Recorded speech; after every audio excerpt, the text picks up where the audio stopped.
clairement, les gars, on fait pas durer le suspense. Mbappé est blessé. Début de saison, enfin début de deuxième partie de saison, Mbappé est blessé.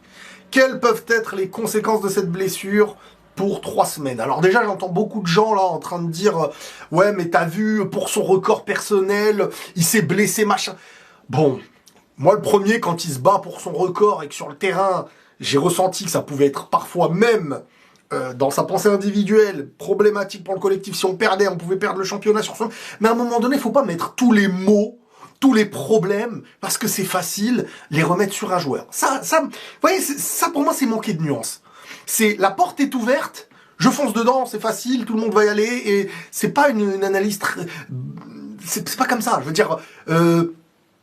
Lamine Yamal, il jouait avec sa pubalgie, les grands joueurs, déjà ça arrange les coachs, croyez-moi, hein, ça arrange les coachs dans les moments de difficulté que leurs grands joueurs jouent pour leur apporter plus de possibilités de gagner. On a vu le Real dernièrement ce qu'ils étaient, et que ça tournait malheureusement qu'autour d'Mbappé devant, s'il faisait pas la différence, ça se faisait très rarement de manière différente. Peut-être qu'on aurait même perdu contre Séville. Je sais pas, peut-être qu'on aurait gagné. Mais je veux dire, c'est facile de réécrire l'histoire à chaque fois. Non, mais il aurait pas dû jouer. Non, mais il devait se reposer. Non, mais... Ok, mais si tu perds, tu vas dire, ah ouais, mais il a évité le match. Regarde, le match d'après, il revient. Regarde-le.